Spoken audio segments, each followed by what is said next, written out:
أعوذ بالله من الشيطان الرجيم. بسم الله الرحمن الرحيم. يمحق الله الربا ويربي الصدقات الله لا يحب كل كفار أثيم. إن الذين آمنوا وعملوا الصالحات وأقاموا الصلاة وآتوا الزكاة لهم أجرهم عند ربهم ولا خوف عليهم ولا هم يحزنون. يا أيها الذين آمنوا اتقوا الله وذروا ما بقي من الربا إن كنتم مؤمنين. يمحق الله الربا کموی اللہ تعالی سود لرا ویربی الصدقات او زیاتوی اللہ تعالی صدقو لرا واللہ لا يحب او اللہ تعالی محبت نکوی کل کفار ہر یو دیر کفر کون کی سرا اسیمن دیر گناہگار سرا.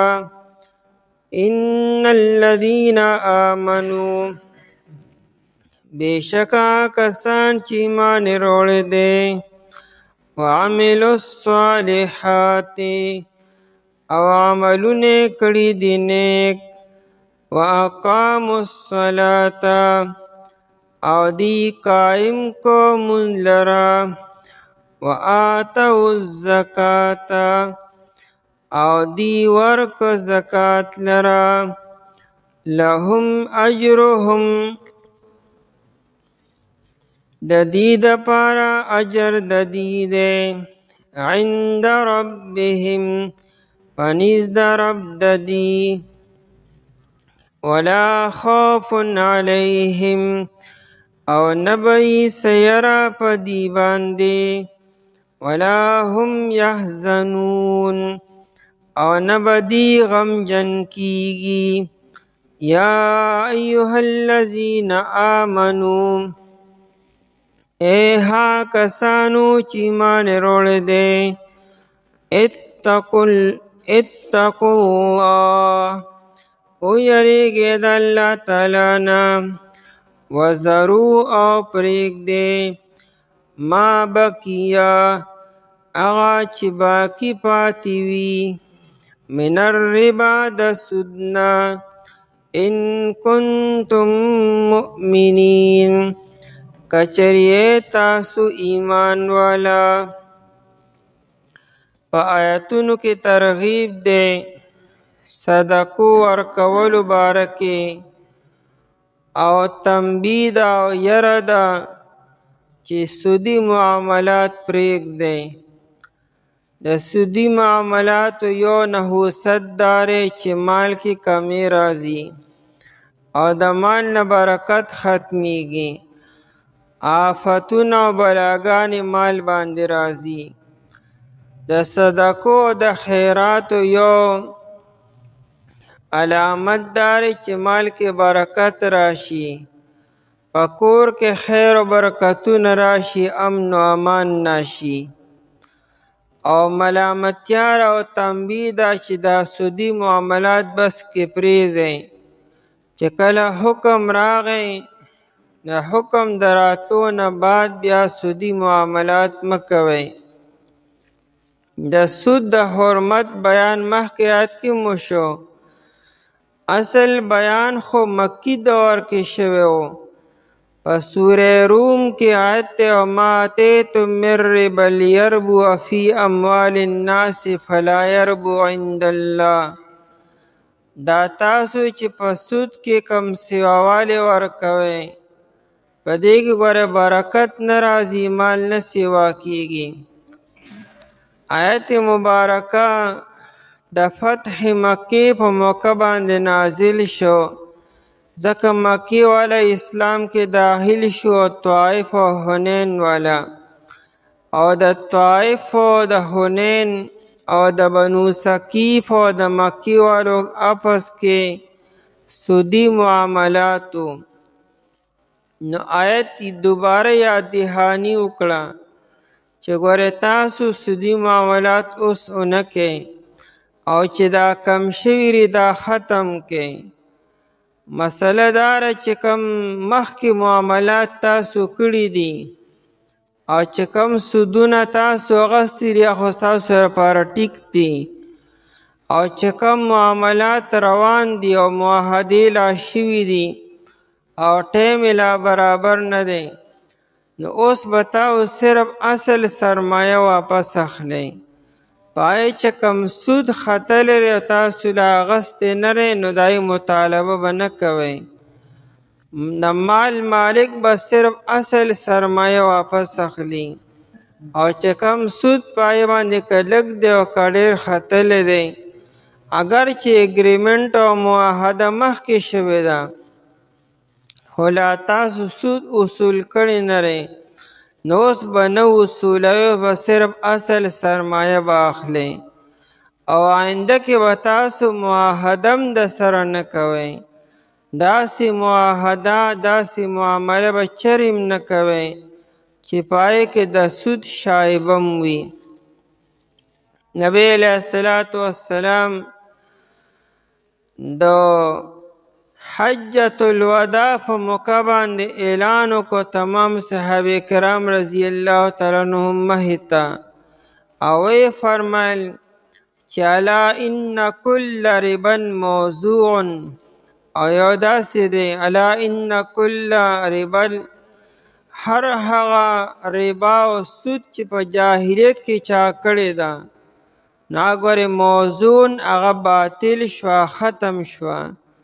یعنی نن نه پس به تاسو مطالبه د سود نه کوئ.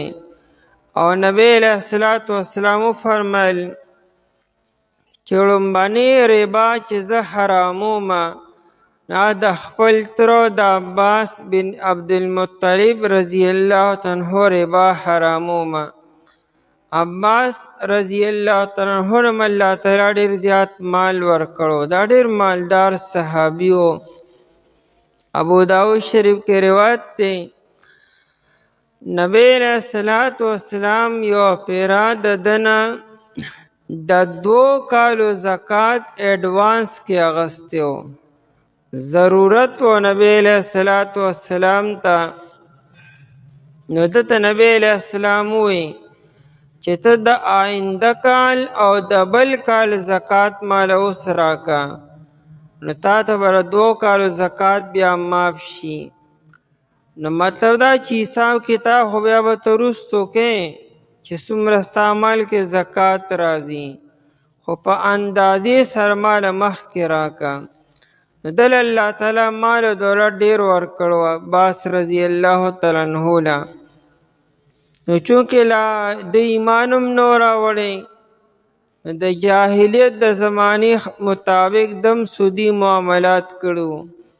بیا دی مسلمان شو، نبی علیہ السلام اعلان وکړو چې د عباس رضی الله عنه چا سره پیسې دي په سود باندې، نو د عباس رضی الله عنه هغه سود حرام شو، باطل شو.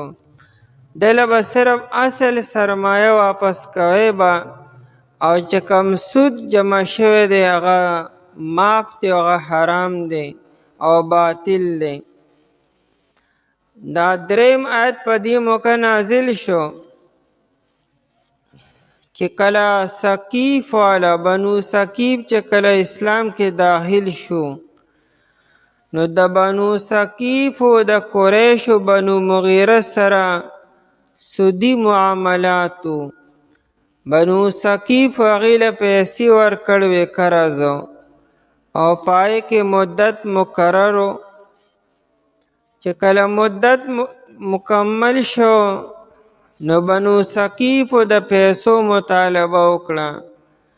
بنو مغیره ورته وی چې مونږ خو درته اصل سرمایه واپس کو او چې کم سود دی هغه مونږ نه واپس کو، ځکه چې آیت کې د حرمت راغلی دی. بنو ثقیف وی چې نه، مونږ ته به سود او اصل سرمایه دواړه واپس کوئ به، وی ځکه دا معاهده مونږ مخکې کړې ده، نن نه پس به نوې معاهده به نه کو سودي معاملاتو کې، لیکن چې کوم زړې شوي دي خو به د هغې مطابق به وي. دا معامله معاذ ابن جبل رضی الله تعالی عنہ ته راله. نو معاذ رضی الله تعالی عنہ خط ولیکو مدینی منورې ته، او د نبی علیه الصلاة والسلام نه یې تپوس وکړو چې دې باره کې څه وکړو. بنو ثقیف خو وی چې مونږه کوم معاهدې زړې کړي دي نه خو به د هغې مطابق مکمل کو به، یعنې سود به غواړو د هغې نه.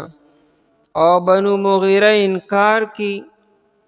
نو نبی علیہ الصلاة والسلام دا آیت مبارکه نازل شو، او دا آیت مبارکه ورته نبی علیہ السلام ولیکه او ویلېږه ورته چې دا ورته بیان کا دی بنو ثقیف ته چې تاسو اوس ایمان والئ مؤمنان یې، نو اتقوا الله وذروا ما بقي من الربا، لومبې د الله نه ویریږئ، او دویم دا چې کوم سودي معاملات پاتې دي دا ختم کړئ، دا نه چې ګنې آینده به نه کو، نه حکم چې نن راغی نو بس د نن نه حرمت راغی. د مؤمن خدا شان دی چې دی دا نه چې سبا نه او آینده نه، د مؤمن شان دی چې په هغه ټیم باندې به عمل کی په حکم باندې، چې نن حکم راغی نو بس نن نه حرام دی. چې کم معاهدات تاسو کړي دي او لا اصول کړي هم لري، نو اوس به صرف اصل سرمایه و علی به، او چې کم پای باندې سود جمع شوی دی نو هغه ختم کړئ. بیا ورپسې آیت کې ډېر زورنه راله، که اوس هم نه منې کېږئ نو ګوره د الله او د الله رسول جنگ ته تیار شي. نو بیا بنو ثقیف ووی چې موږ خو الله سره د جنگ طاقت نه لرو، نو هغوی بیا هغه سود پرېښود او معافې کو. نن حکم دار دی وخت کې که چې چا څومره زاړه معاملات سودي کړي دي او سود جمع شوی دی، که اغستی دی او که نه دی اغستی، که نه دی اغستی نو اخلي به نه، صرف اصل سرمایه به واپس علي، او چې کم یې اغستی دی او جمع شوی دی ورسره نو هغه به اصل مالک ته اوس واپس کی به. دی به دا نه وي چې زه به هم نن نه پس بیا به نه کومه، او چې کم مې اغستی را مې اغستی ری. حکم اوس دا دی اسلام 1400 سال مخکې مکمل شوی دی، هغه ټیم حکم ځان له و، دی وخت کې حکم ځان له دی. په کار خو دا دی چې هر مؤمن مسلمان په ټیم د احکامات زده کړي او بیا معاملاتو کې، نو چې څه شوي دي او کم جمع شوي دي او اغستی دي نو هغه به واپس کی اصل مالک ته چې چا نه اغستی دي.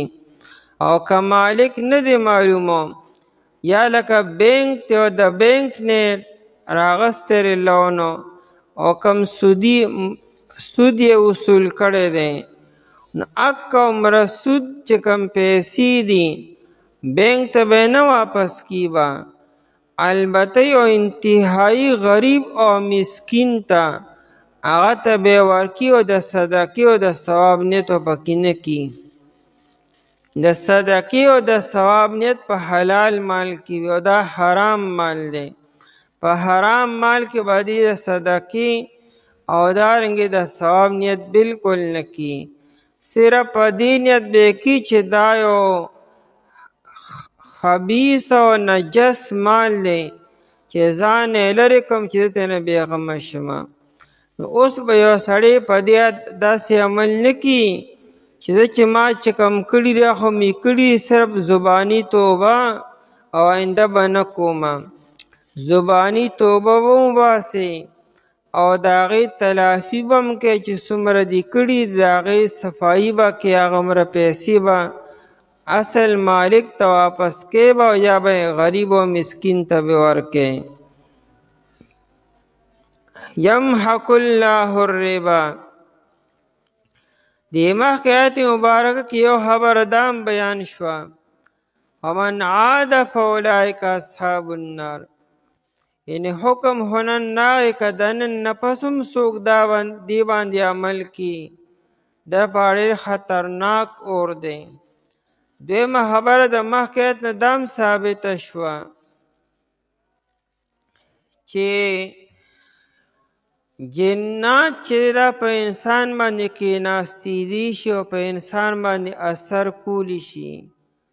ځکه آیت کې دا بیان شو چې کوم انسان سودي معاملات کی دی چې د قیامت پر ورځ پاسي نو داسې به پاسي چې لکه انسان باندې جنات ناستي. دنیا کې بعضې خلکو د پیریانو نه انکار کړی وي دا نشته دی او نه دا په انسان باندې اثر انداز کیږي.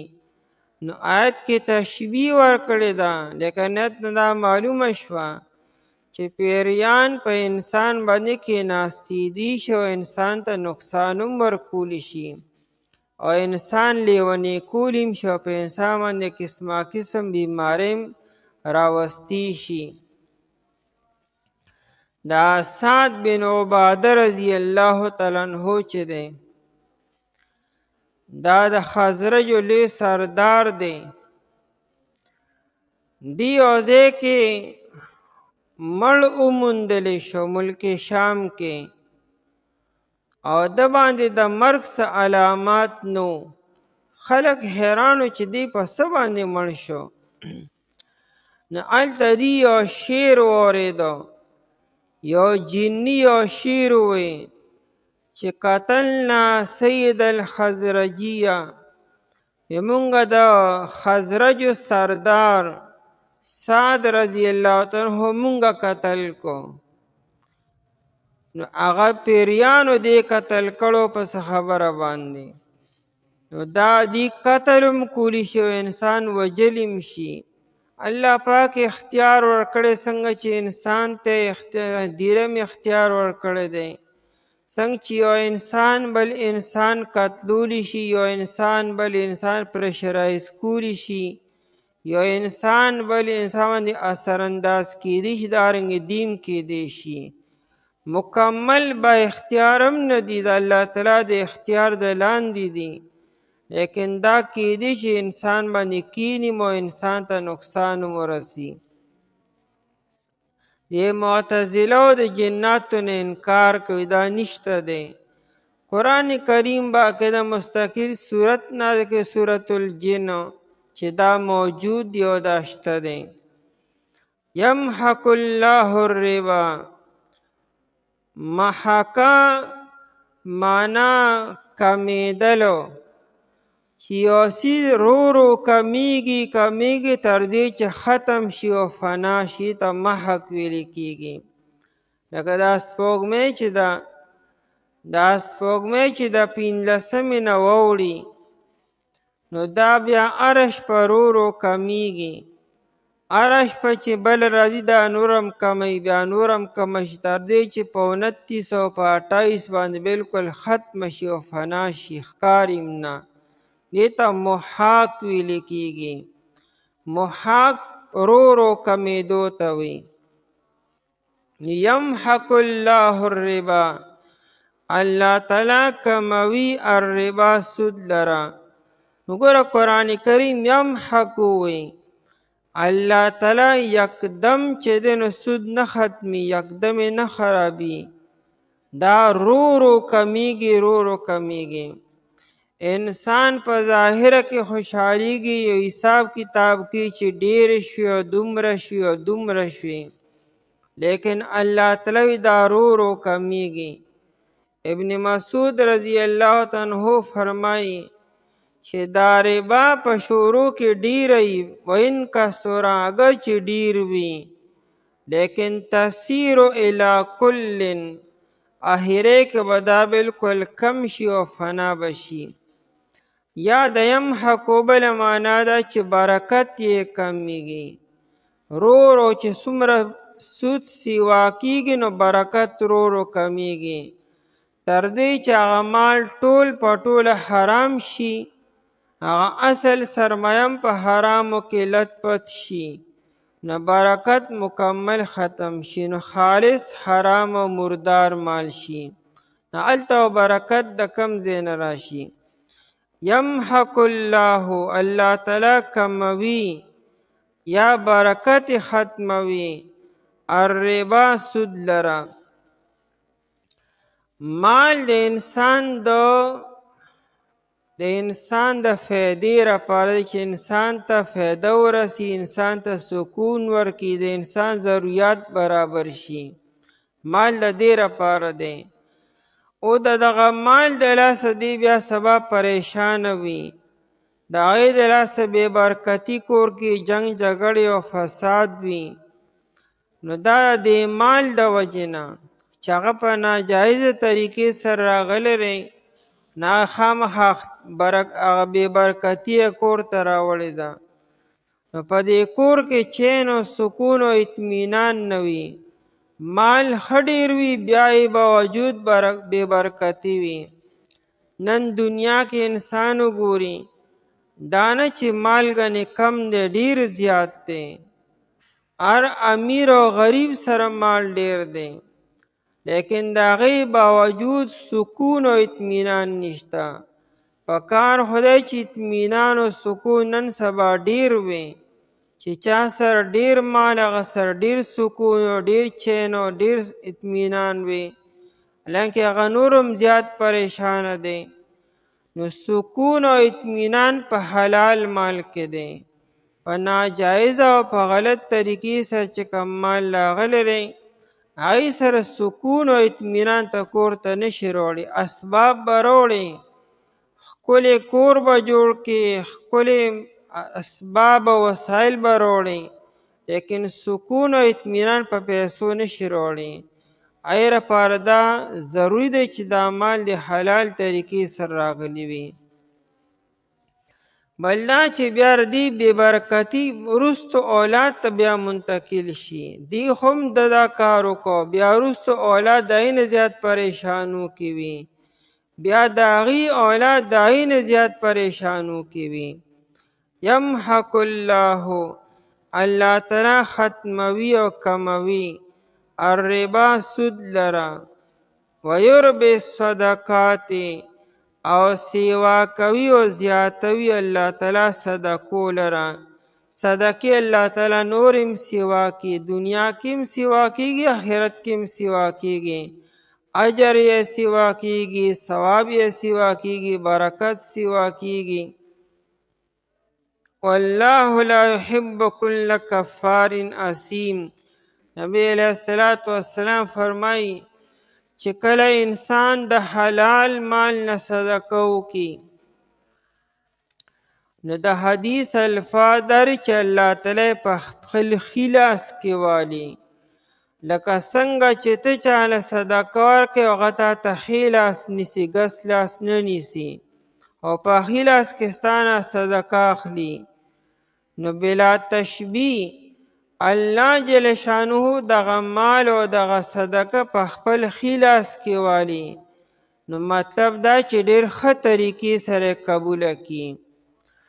او بیا الله تعالی دغه صدقه سیوا کړي، حالانکې تا خو ډېر لږ ورکړي، تا 10 روپۍ 15 روپۍ یا 100 روپۍ ورکړي وي، دا خو ډېر لږ مال دی.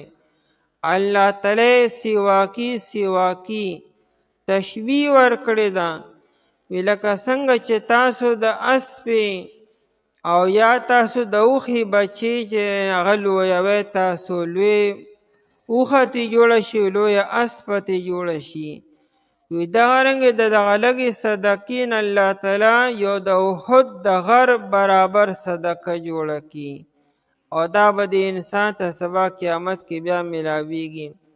د قیامت پر ورځ به انسان حیراني چې ما خو دونه صدقې نه دي کړي چې څومره هلته ورته ملاویږي. درته به وویلی شي دا هغه صدقې دي چې تا لږې لږې کړې وې، خو په اخلاص سره وي او د حلال مال نه وي. والله لا يحب، او الله تعالی محبت نه کوي، کل کفار اسیم. کفار دا مبالغه را په کفور کې، او کفور چې دی نو دا مبالغه را په کفران کې. ډیر ناشکره ته کفران وي، بیا چې د عین زیات ناشکره شي نو بیا کفور شي، او بیا چې د عینم زیات ناشکری کوي بیا کفار شي. دلته کې کفار معنی د حد نه زیات ناشکری کوونکې او د حد نم زیات انکار کوونکې. که چېرې د کفار معنی انکار وکړو نو بیا هغه انسان ته نه مراد دی چې هغه سود ته حلال وایي. د الله تعالی حرامو ته چې انسان حلال وي دې سره انسان بیا کافر کیږي. یو خبره چې په نص سره ثابت شي، واضحه د ټوک وي چې دا حرام دی او دی بیا ته بیا هم حلال وي نو دې سره بیا انسان کافر کیږي. نو ځکه کفار وي چې الله تعالی دومره وضاحت سره بیان وکړو او دی لا اوس هم وي چې نه دا حلال دی نو دی د حد نه زیات کافر شو، نو ځکه کفارین وي. او یادا چې د الله تعالی د دومره لوی لوی حکمونو ناشکري او ناقدري وکړه نو ځکه کفارین د حد نه زیات ناشکري کوونکې. او اسیم ډیر لوی ګناهګارو. اسیم دام صفت مشبه و مبالغه را، په مبالغه را په اسیم کې ډیر ګناهګارو چې دا ګناه خپل عادت ګرځولي وي. ګناه خو د مؤمن مسلمان نه کیږي، خو دې توبه وباسي. یو هغه انسانی چې بار باری کی او همیشه کی گویا کې عادت او فطرت او طبیعت ګرځیدل دی هغه طبیعه اسیم ویل کیږي. لا يحب یووی الله محبت نکی نو څه مطلب الله بوله سزا ورکی، عذاب بہت ورکی. دائن تعبیر کو فلا يحب باندې د یو مؤمن مسلمان د پاره دا خبره کافی ده چې دا الله تعالی نه خوښي. ځکه مؤمن مسلمان هو د الله تعالی عاشق به وي، الله تعالی سره به مینه کی. نو دی خو به په دې طلب کی چې الله تعالی په کومو خبرو خفه کیږي، یا د الله تعالی کمې خبرې نه دي خوښ یا به زم نه کومه. نو چې الله تعالی نی خوښي په کار ده چې دی پریزي، نو ځکه لا يحب وي. لا يحب كل کفار محبت نه کوي نه سزا ورکوي هر یو ډیر ناشکری کوونکی یا ډیر انکار کوونکی اسیم لوی ګناهګار سره. ان الذين آمنوا دا مدح کی د مؤمنانو چې ټول خلق داسې نه دی، نیکان خلق هم شته چې هغوی منځونه قایمي، زکاتونه ورکي، صدقې او خیراتونه کوي او نیک اعمال کوي. ان الذین آمنوا دا د قرآن کریم یو انداز دی چې د کافرانو د مؤمنانو یو ځای ذکر کی. اول د کافرانو بیا د مؤمنانو، کله د مؤمنانو بیا د کافرانو، کله جنت او بیا سره جهنم. دا دواړه خبرې یو ځای روانې وي، یو طرف ته ترغیب وي بل طرف ته ترهیب وي. ان الذین آمنوا بشکا کسانو چې ایمان وروړی دی، وعملوا الصالحات او دی عملونه کړي دي نیکو، واقاموا الصلاة وآتوا الزکاة دې ته تخصیص بعد التعمیم وي. اقاموا الصلاة کې ټول نیک اعمال رالو، دا وعملوا الصالحات کې نو پای کې یو منځ او زکات خاص طور ذکر کو. ون دا نیک اعمالو کې هم منځ هم دی او زکات هم دی. واقاموا الصلاة او دی قائم کومون لره. لکه په بدني عباداتو کې لوی عبادت دا مونځ دی، نو دی به طور خاص ذکر کو چې په نیکو اعمالو کې خاص طور د مونځ اهتمام کی. آتو الزکات ورکوي زکات لره. نه زکات ورکی مطلب سودی معاملات به دی سو کی، دی خو خلکو سره مددونه کی او زکاتونه او خیراتونه ورکی. نو لهم اجرهم عند ربهم، د دې دپاره ثوابونه او اجر د دې دی په نزد د رب د دې. ولا خوف علیهم، نه به یې څه یره په دې باندې د آینده باره کې، د آینده څه غم او فکر به دې سر نی. ولا هم یحزنون، او نه به دې غمجن کیږي. یا ایها الذین آمنو، چې چا سره سودی معاملات پاتې دي نغری نن ختم کی او سود به اصولینا. یا ایها الذین آمنو آیت کې من راله بنو ثقیفو ته تنبیه شوه چې تاسو خو ایمان ناوړئ، نو تاسو څنګه د بنو مغیره نه سود اصولوئ. یا ایها الذین آمنو، ایا کسانو چې ایمان مو راوړی دی، اتقوا الله، ویریږئ د الله تعالی نه، چې مؤمنان یې د الله نه خامخا ویریږئ. وذروا ما بقی من الربا، نبی علیہ الصلوۃ والسلام فرمائی کل قرض جر نفعا فهو ربا.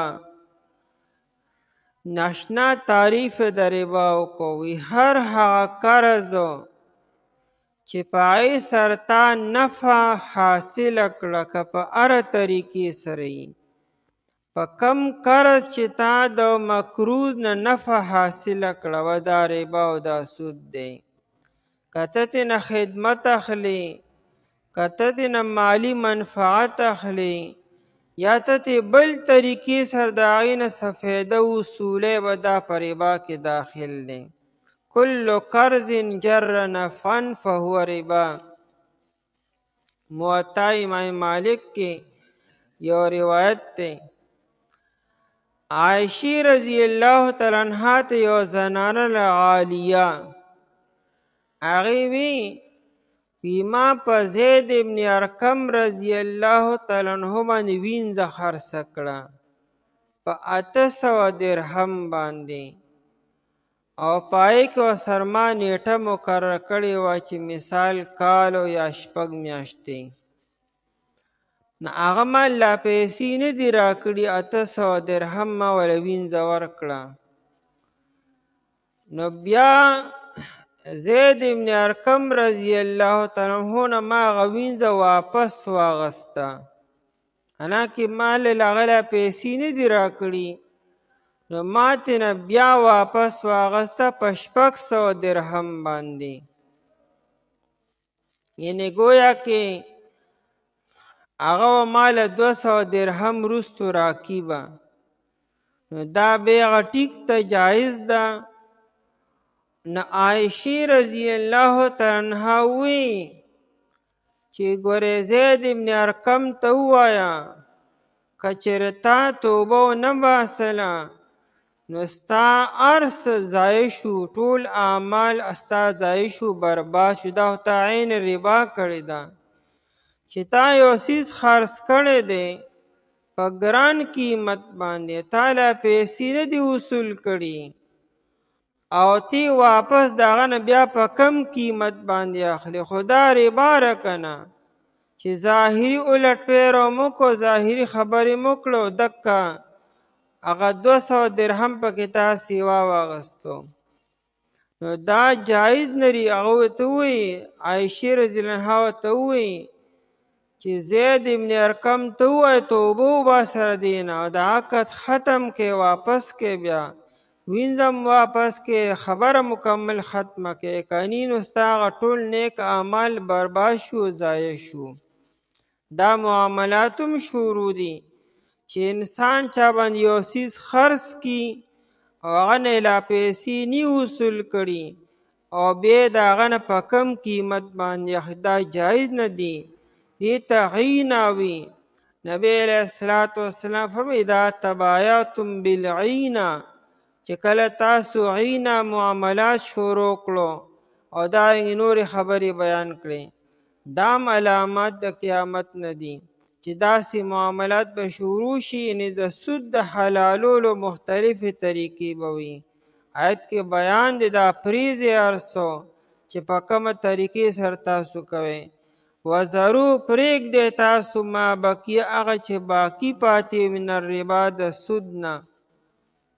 ان کنتم مؤمنین، کچریه تاسو ایمان والا. نو چونکې ایمان والا خو یې، دا خو نه کنه چې زه مؤمن وی نیما، نه ایمان والا خو چونکې یې تاسو، نو لهذا سودي معاملاتو او دا هر څه پرېږدئ.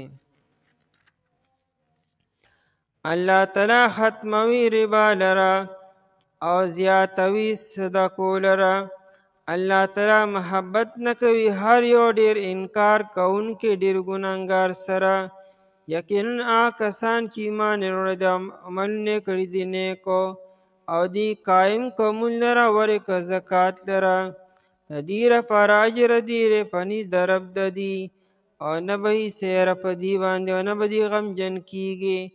ای هغه کسانو چې ایمان وروړی دی، ویریږئ د الله تعالی نه او پرېږدئ تاسو هغه چې باقي پاتې وي د سود نه، کچرې تاسو ایمان والا. اعوذ بالله من الشیطان الرجیم. بسم الله الرحمن الرحیم. فإن لم تفعلوا فأذنوا بحرب من الله ورسوله، وإن تبتم فلكم رؤوس أموالكم لا تظلمون ولا تظلمون. وإن كان ذو عسرة فنظرة إلى ميسرة، وأن تصدقوا خير لكم إن كنتم تعلمون. واتقوا يوما ترجعون فيه إلى الله، ثم توفى كل نفس ما كسبت وهم لا يظلمون. فإن لم تفعلوا، پس کچر تاسو دا کارو نکړو، فأذنوا، پس تاسو خبردار شئ، بحربن په یو لوی جنگ سره، من الله ورسوله، د طرفه د الله تعالی او د هغه د پیغمبر نه. وإن تبتم، او کچر تاسو توبه وباسله، فلکم رؤوس اموالکم، پس تاسو لپاره دی اصل مالونه ستاسو، لا تظلمون، تاسو به ظلم نه کوئ، ولا تظلمون، او په تاسو به ظلم نشي کېدلی. وإن كان ذو عسرة، او کچروی دا قرضداری تنگ دستا، فنظرة إلى ميسرة، پس انتظار کول دی تر وخت د گنجائش پوری. وان تصدقوا، او دا چې تاسو صدقه وکئ، خیر لکم، بهتر دا ستاسو دپاره، ان کنتم تعلمون، کچرې تاسو پوهیږئ. واتقوا یوما، ویریږئ تاسو د هغه لویې ورځې نه، ترجعون فیه، چې تاسو به واپس کولی شئ په هغې کې، الی الله، الله تعالی طرف ته.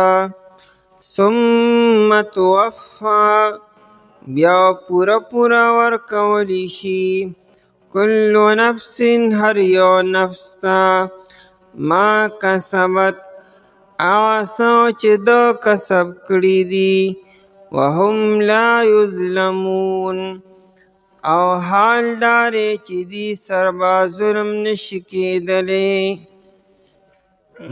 د سود د حرمت حکم راغی. په دې دوران کې تنبیه کې که د حکم راتلو نه بعد اوس هم څوک سودي معاملات کی نو د الله جل شانه دغه د پیغمبر د طرف نه د سره اعلان جنگ دی په دنیا کې مو په آخرت کې مو. مطلب د آیت دارې چې مکمل منی شي په دې انتظار کې مو اوسیږئ چې ګنې حکم به منسوخ شي یا ګنې حکم کې به گنجائش پیدا شي. دا حکم تر ابدالآباد پورې دی چې سود حرام دی او تمام سودی معاملات چې د سود په حکم کې دي د هغې نه ځان وساتئ.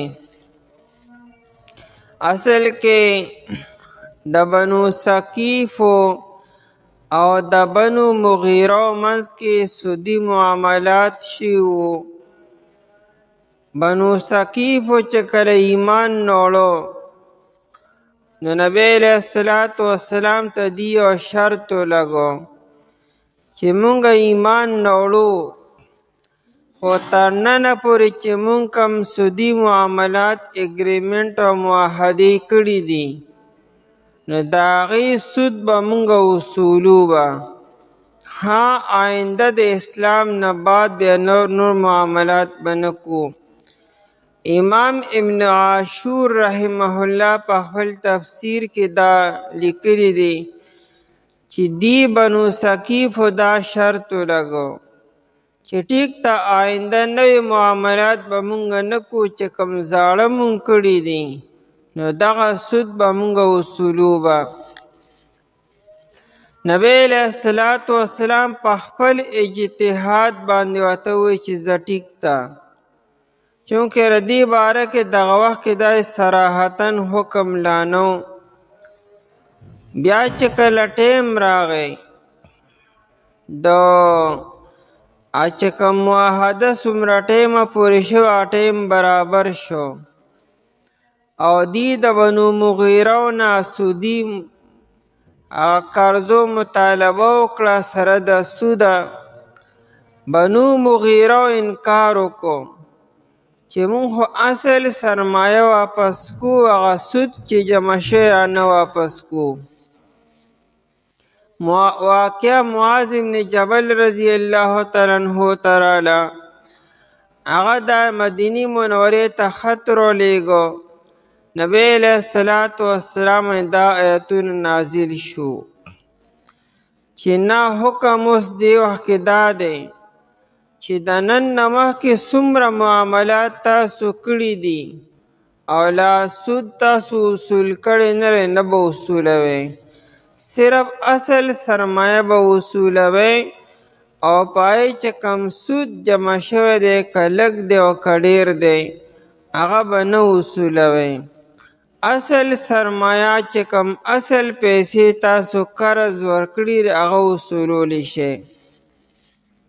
او بیا حکم راغی که چېرې اوس هم تاسو نه منې کېږئ نو بیا د الله او د الله رسول جنگ ته ځان تیار کړئ.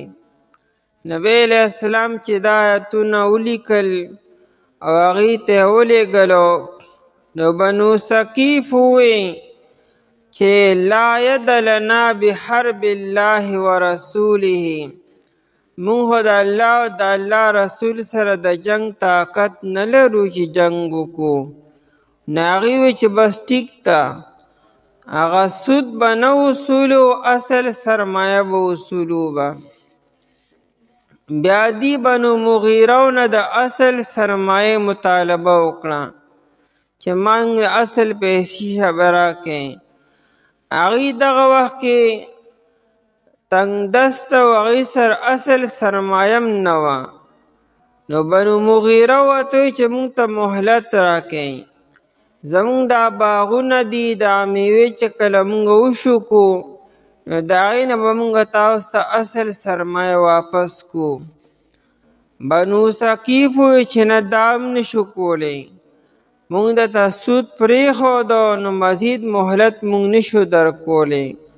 نو الله جل شانه دا بل آیت نازل کو وَإِنْ كَانَ ذُو عُسْرَةٍ فَنَظِرَةٌ إِلَىٰ مَيْسَرَةٍ. یو سړي منستا قرضه ده حق دی دې پې او ټیم پکې مقرر دی او هغه نیټه راغله په سر باندې خو هغه سره ګنجایش نشته، تنګ دسته دی، هیڅ ورسره هم نشته، نو تاسو هغه له مهلت ورکئ، ټیم ورله ورکئ او دا ټیم ورکول او دا مهلت ورکول دیوانو الله پاک تاسو له اجر درکړي. هره ورځ چې تیریږي دا الله تعالی د صدقې اجر تاسو له درکړي. دا ټیم ورکول دا مستقل اجر دی صدقې. نو بیا بنو ثقیف دې ته بیا تیار شو. فَإِن لَّمْ تَفْعَلُوا، پس کچېرې تاسو دا کار ونه کو. څه کار ونه کو؟ مخکې آیت کې دا وایي چې وَذَرُوا مَا بَقِیَ مِنَ الرِّبَا، چې کوم سود باقي پاتې دی هغه پرېږدئ، هغه مه وصولوئ. نو که تاسو یې چې مونږ به وصولو او مونږ به اخلو، نو که تاسو مثال دې ته تیار شوئ چې دا کار به کوو مونږه، نو بیا فَأْذَنُوا بِحَرْبٍ مِّنَ اللَّهِ وَرَسُولِهِ. چونکې آیت دو ټوک حکم بیان کړی دی چې سود حرام دی او په دې کې څه گنجایش نشته دی، نو که دې نه بعد هم څوک وي چې زه به کومه، نو گویا که دی خو د الله تعالی اگینسټ ودرېږي، د الله تعالی مقابلې ته راځي. نو بیا الله تعالی او د هغه رسول به د سر اعلان جنگ کی، یا په دنیا کې یا په آخرت کې. سعید ابن جبیر رحمه الله وی د قیامت پر ورځ به الله تعالی دی سودخور انسان ته وی چې خذ سلاحک، اسلحه دې راواله او ما سره جنگ ته تیار شه، ما سره اوس جنگ وکړه. نو د قیامت پر ورځ خو به انسان الله سره د خبرو طاقت هم نه لري، انسان خو به ودرېدی هم نشي. نو لا جنگ کول او بیا جواب ورکول ډېره لویه خبره ده. نو دا یو ډېر سخت حکم دی، ډېر سخت زجر دی چې دوی نه لوی زجر بل باره کې نشته دی. او یا دا چې په دنیا کې وی د الله تعالی جنگ داري چې د الله تعالی اور دی او د پیغمبر جنگ د پیغمبر توره ده، یعنی د پیغمبر تورې ته ځان تیار کې. تفسیر قرطبی او دارنګې ابن کثیر رحمه الله ابن عاشور لیکلی دی چې کچره ابن عباس رضی الله عنه قول را نقل کړی دی چې یو سودخور ته به موږ وایو چې لکه دا سود پرېږده، دې نه منې شه او توبه وباسه. که هغه توبه وباسله ښه خبره ده، خو که توبه ونه باسلو نو امام المسلمین له پکار داري چې هغه قتل کړي په توره باندې، یعنې د سزا بیا توره ده او د بیا قتل. قرآن وایي چې فأذنوا بحرب من الله ورسوله، یعنی امام المسلمین له د سره جنگ کول پکار دي چې یا خو دې حکم نه منې شي او که نه منې کېږي او بیا قتل شي.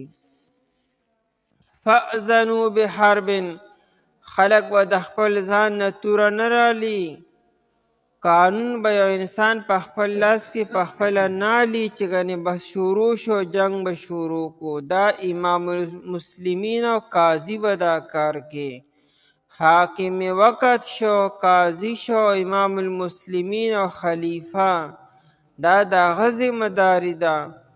یو مسلمان د خپل ځان نه بل مسلمان توره نشي اوچتولی، چې هغه نه پخپله بدله واخلي، هغه له پخپله سزا ورکړي، حدود او قانون او قصاص جاري کړي. دا یو مسلمان نشي کولی دا کارو.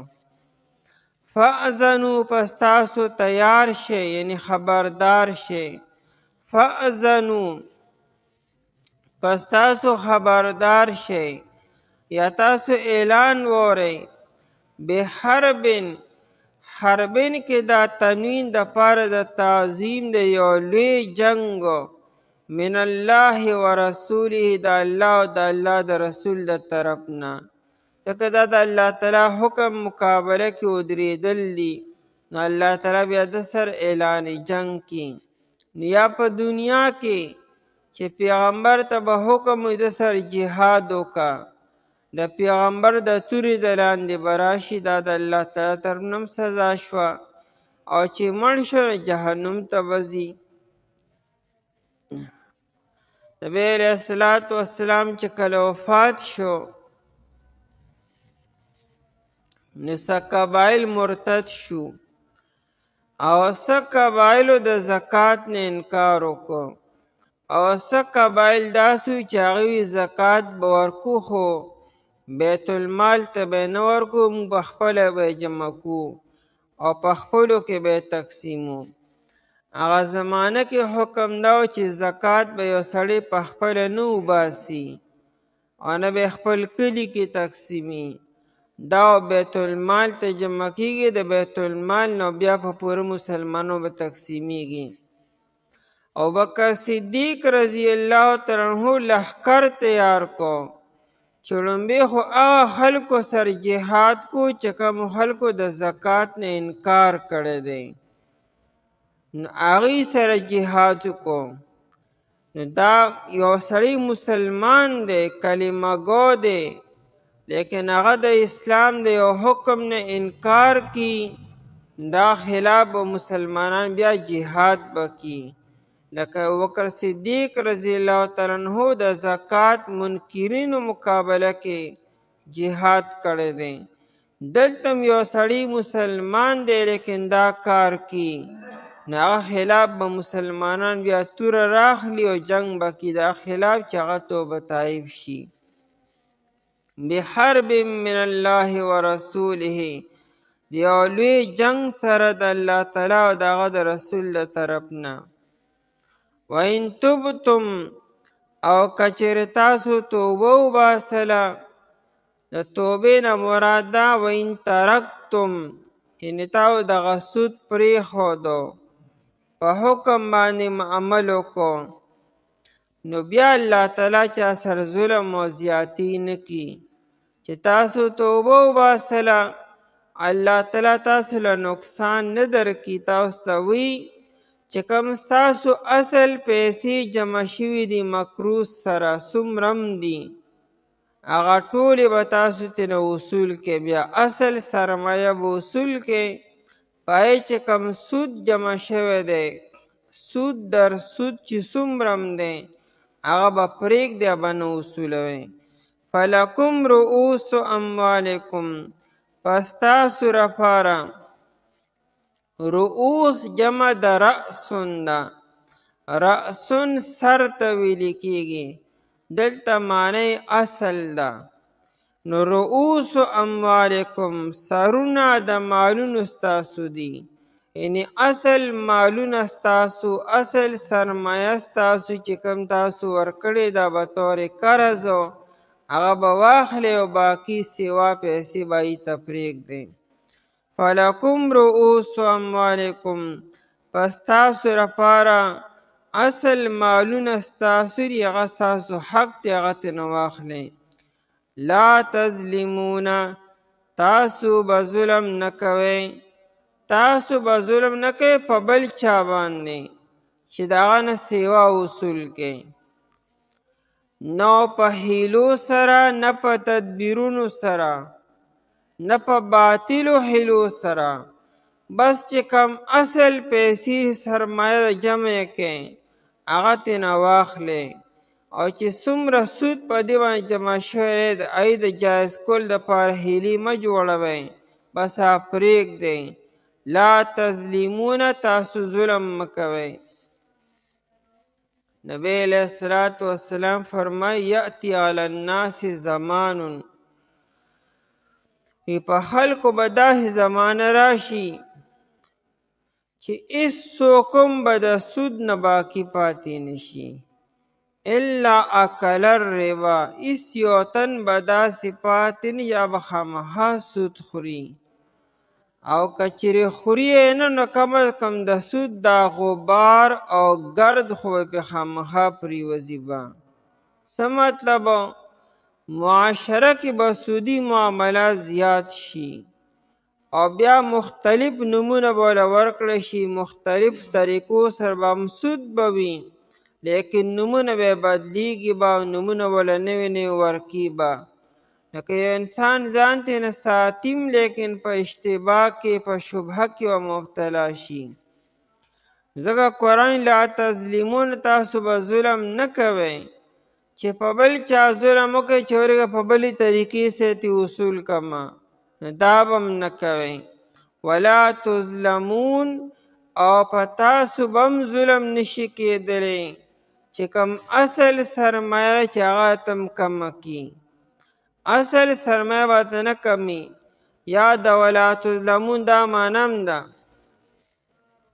چې تا یو انسان سره د 100 کالو نه سودي معاملات کړي دي او تا بلاشي سود اصول کړی دی او نن حکم راغی او ستا اصل پیسې هم پاتې او سود مزید هم جمع شوی دی، او تا ته هغه مکروز ووایي چې یاره تاله ما کم سود درکړو هغه به درنه اوس دې وخت کې کټ کړمه په اصل سرمایه کې او اصل پیسې به درله کمې درکړمه، نو دا ظلم دی.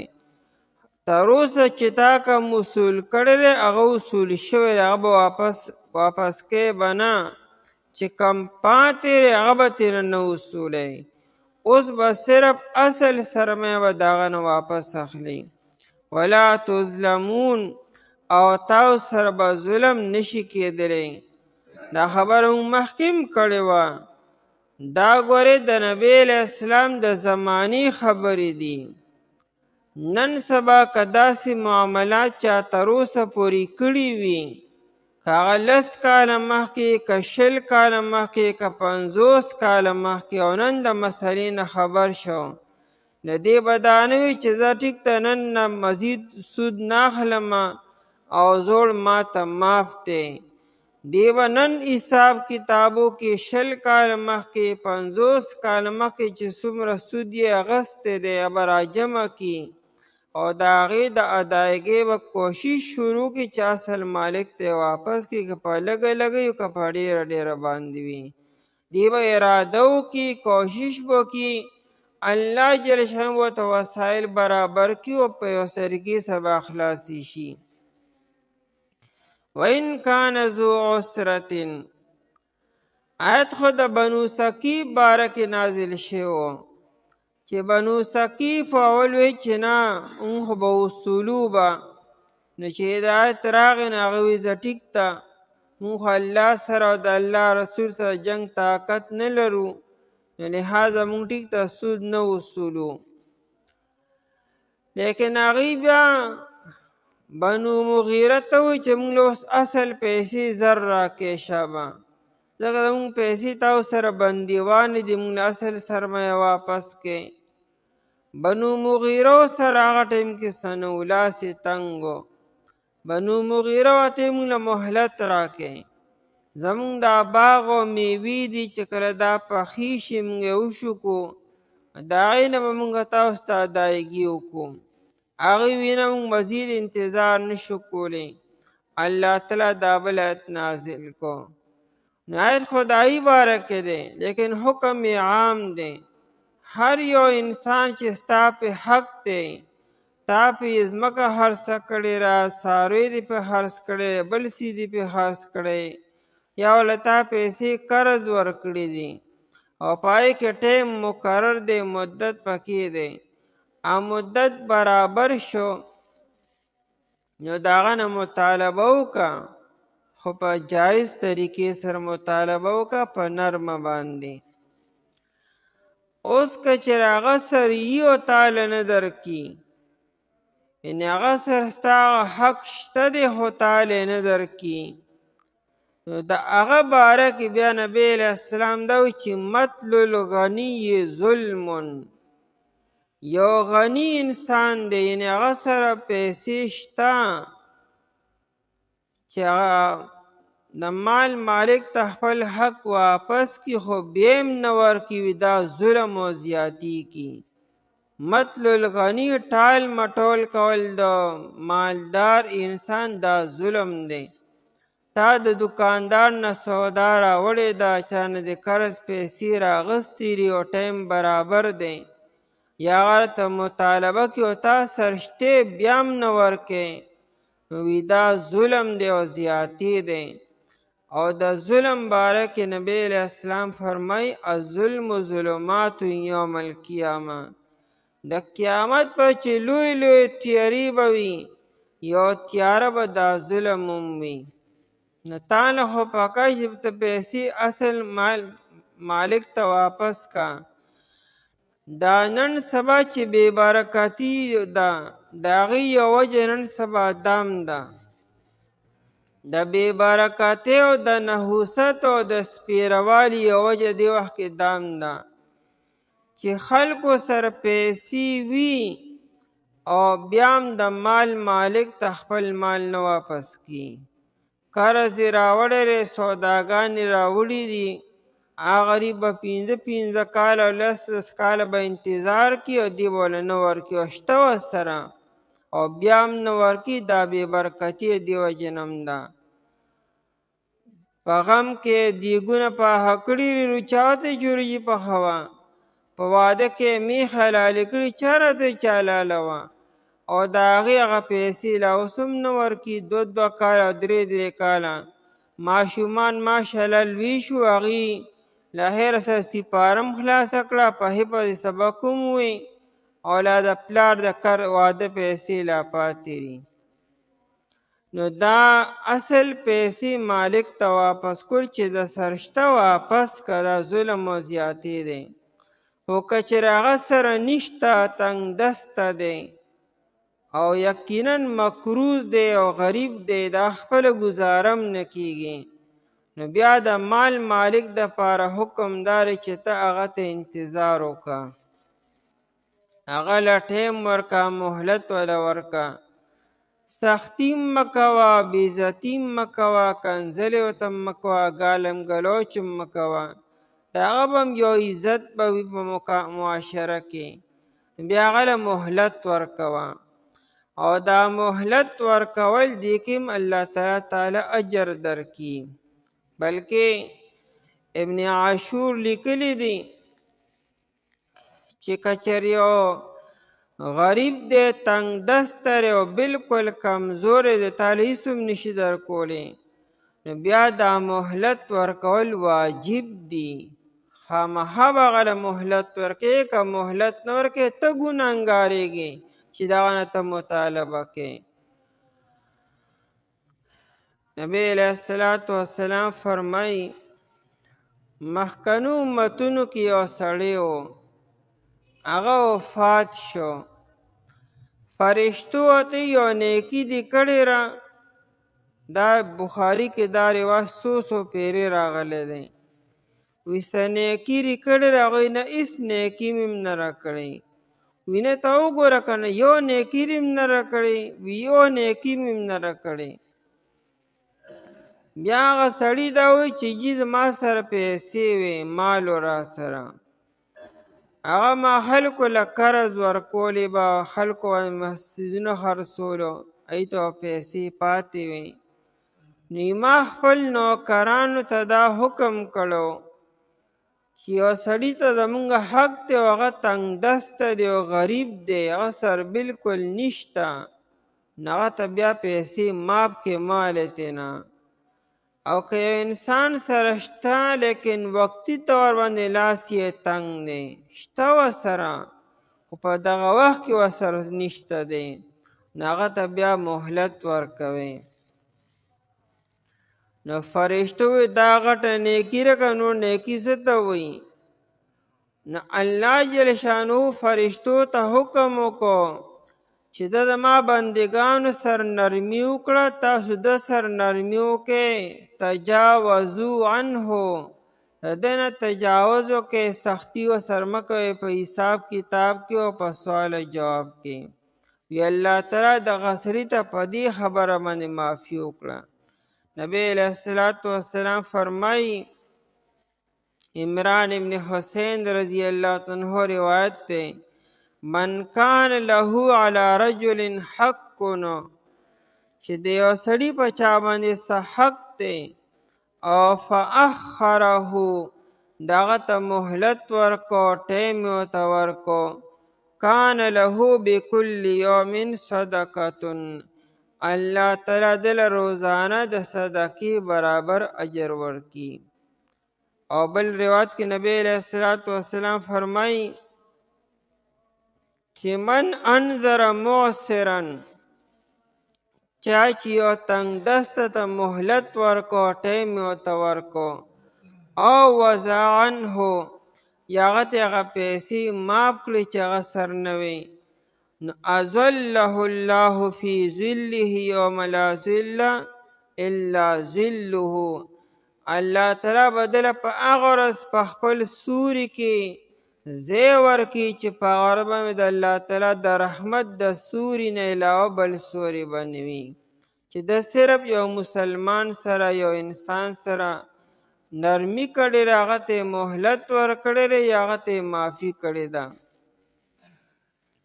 نو فرمایي چې وین کان ذو ولا په تاسو به ظلم نشي کېدلی، وین کان ذو عسرتینو، او کچرې وي دغه قرضداري، ذو عسرتین تنګ دسته، وین کان ذو عسرتین کچرې وي تنګ دسته دا قرضداري، نو فنظرتن، نظرتن کتلو ته وي په سترګو باندې، او د قتل نه مراد مهلت ورکول دي.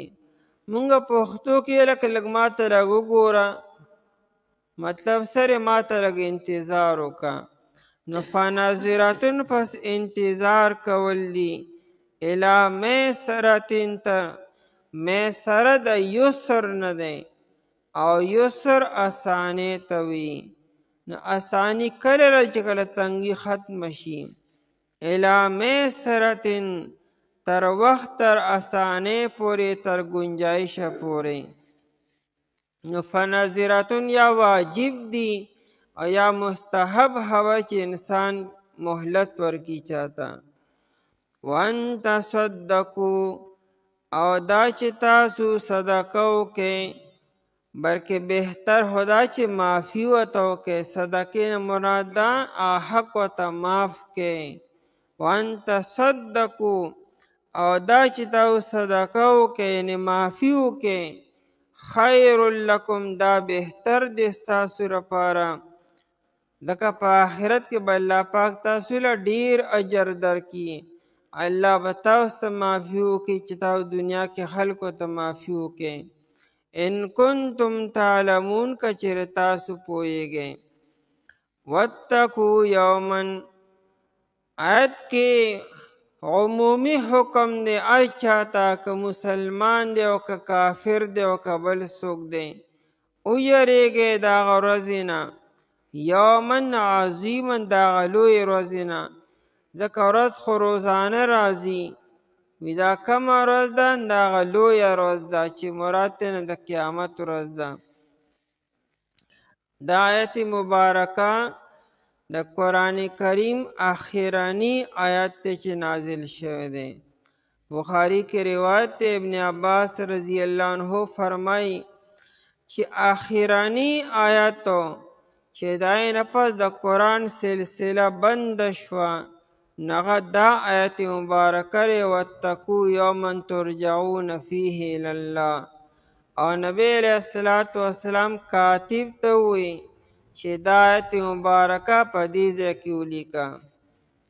د دې نه بعد نبی علیہ الصلوۃ والسلام د یو قول مطابق 81 ورځې بعد 81 ورځې بعد نبی علیہ الصلوۃ والسلام بیا وفات شو. دویم قول داره چې 21 ورځې بعد نبی علیہ الصلوۃ والسلام بیا وفات شو. او دریم قول داره چې نه ورځې بعد نبی علیہ الصلوۃ والسلام وفات شو. او څلورم قول داره چې 3 غنټې بعد د دین 3 غنټې بعد بیا نبی علیہ الصلوۃ والسلام وفات شو. د قرآن کریم اخرنی وحی هغه د آیت مبارکه دی. د دې نه پس جبرئیل علیہ السلام راغلی دی، ملاقاتونه خو نبی علیہ السلام سره شوي دي، خو د قرآن کریم چې کومه سلسله وه هغه په دې آیت باندې مکمل شوه. لومبنی آیت مبارکه اقرا بسم ربک الذی خلق او آخرنی آیت مبارکه هغه د آیت مبارکه دی. په دې کې حکم دی هر چاته چې هغه لویې ورځې نه ویرېږي، دا پار چا باندې را روانه ده. که څوک الله تعالی مني او که نه مني، که قیامت مني او که نه مني، خو دا ورځ په دې باندې را روانه ده. واتقو یریږئ یوما د هغه لویې ورځې نه ترجعون چې تاسو به واپس کولی شئ فیه په هغې کې الله تعالی ته. دا نه چې ګنې مونږ اوس د الله تعالی نه ګنې لرې یو او بیا به ورته واپس شو. مطلب دا دی چې دنیا کې خو لا اوس مونږ خپل اختیار لرو، په خپله مرضۍ باندې ګرځو را ګرځو، لیکن د قیامت پر به د انسان خپله مرضي خپل اختیار ختم شي. دا ټول به الله تعالی ته راجمع کیږي، به څوک به سرکشي نشي کولی، څوک به انکار نشي کولی. بس د اسرافیل علیه السلام شپېلۍ وهل به وي او ټول خلق به جمع کیږي. څوک به تاخیر نه کی، څوک به اوده نه پاتې کیږي، څوک به دا نه وي دا پلانکي کار کوم نه بیا درځمه، څوک به چې د لا لیټ یم تاسو لا خیر د ورځې ماته انتظار وکړئ. نه، شپېلۍ وهلو سره به هر انسان الله ته به جمع کیږي. ثم توفا بیا پوره ورکولی شي کل نفس هر یو نفس ته ما کسبت هغه چې د کسب کړي دي. نفسین یو وی، که د مؤمن نفس دی او که د کافر نفس دی. کافر هم که یو نیکي کړي دغه نیکي به هغه ته میلو شي، او مسلمان که نیکي کوي ته به خپلې نیکۍ ثواب میلاویږي، او یا که د ګناه کې د ګناه برابر سزا به ورته میلاویږي. الله تعالی په ګناه کې هم چا سره زیاتی نه کي، په سزا کې به هم چا سره زیاتی نه کي. ما کسبت هغه چې د کسب کړي دي، وهم لا یظلمون او دې سره به ظلم نشي کېدلی. الله تعالی به کافر ته د غضب په نظر باندې ګوري، لیکن الله تعالی په دې غضب کې هم د حد نه تجاوز نه کی. دنیا کې مونږ انسانان چینو، یو انسان ته چې غصه شو بس دماغ می کار نه کو، غصه شو من حد نه سیوا سزا ورکو. الله تعالی به په غصه کی، لیکن په غصه به د حد نه سیوا نه. کافر سره الله تعالی ظلم او زیاتی نه کی، مؤمن مسلمان سره الله تعالی ظلم او زیاتی ونه کی. پس که تاسو دا کار نکړو بس اعلان وره تاسو، پس خبردار شئ تاسو دیولوی جنگ سره د طرفه د الله تعالی او د رسول نه. او که تاسو توبه وباسله پس تاسو لپاره اصل مالونه ستاسو دي، تاسو به ظلم نه کوئ، په تاسو به ظلم نشي کېدلی. او که چېرې وي تنګ دسته پس مهلت ورکول دي تر وخت تر گنجایشه پورې.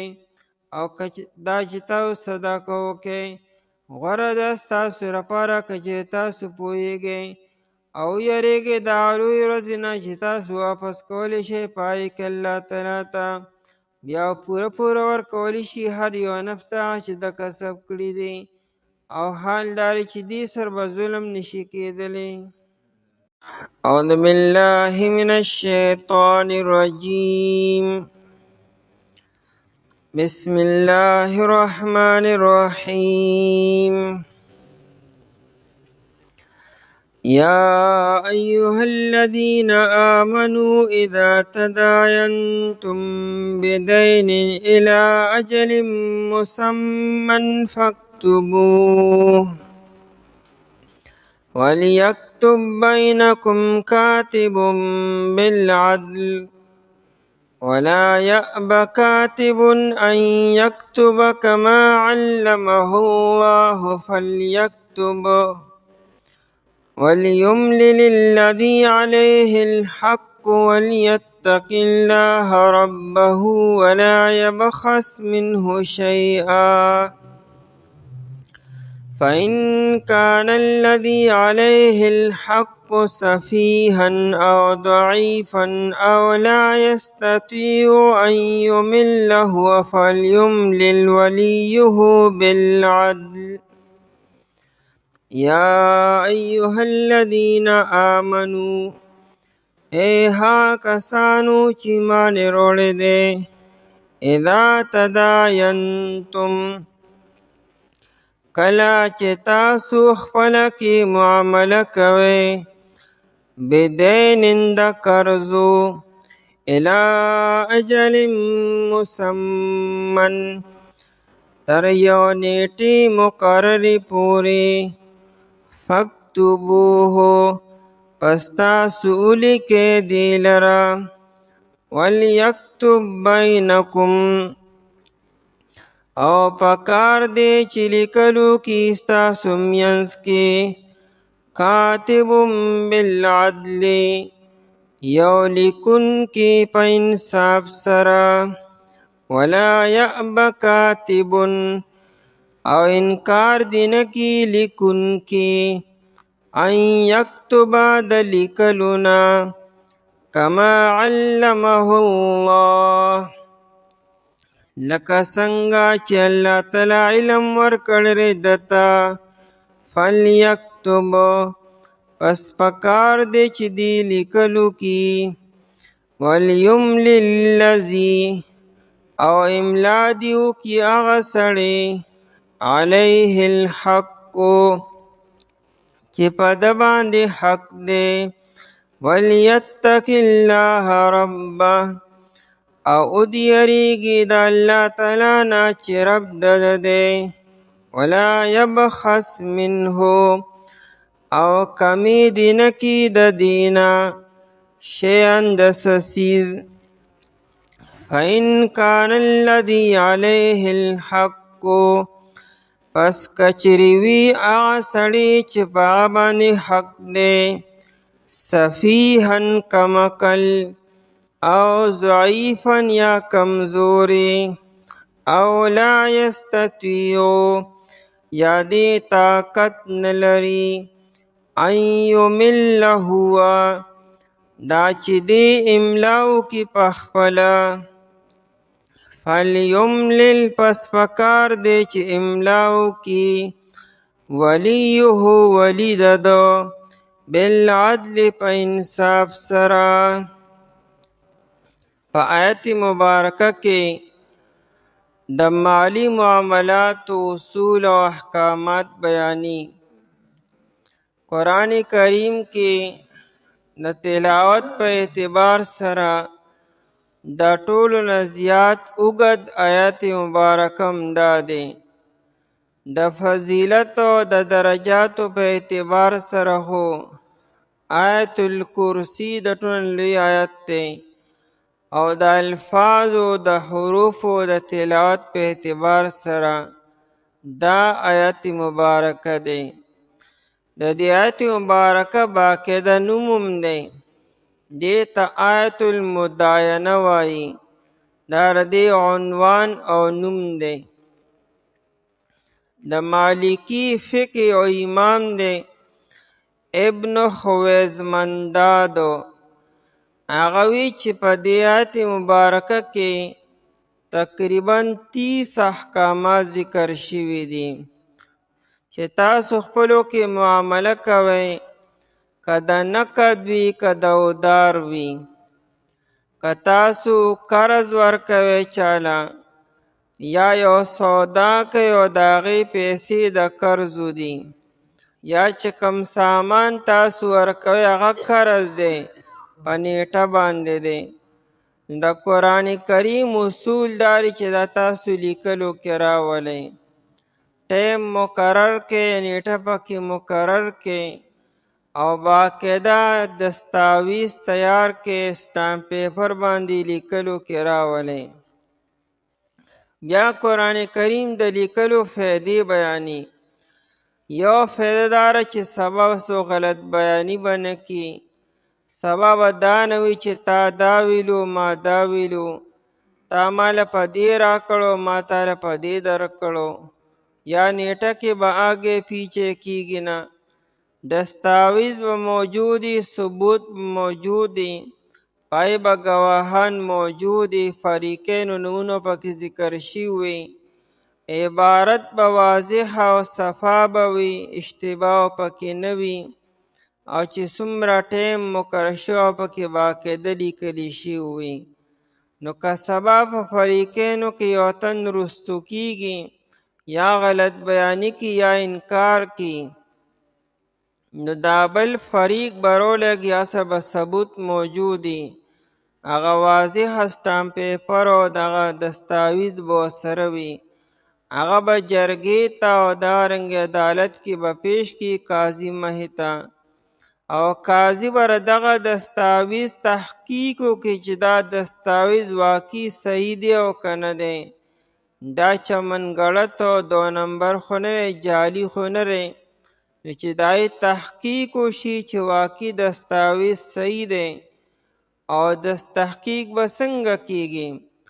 دستاویز چې چا تیار کړی دی، کم سټامپ فروش دی، هغه سره به د هغې ریکارډ موجودي، یعنی قانوني طریقې برابروي، قانوني ذرایع مکمل موجود کې پای کې.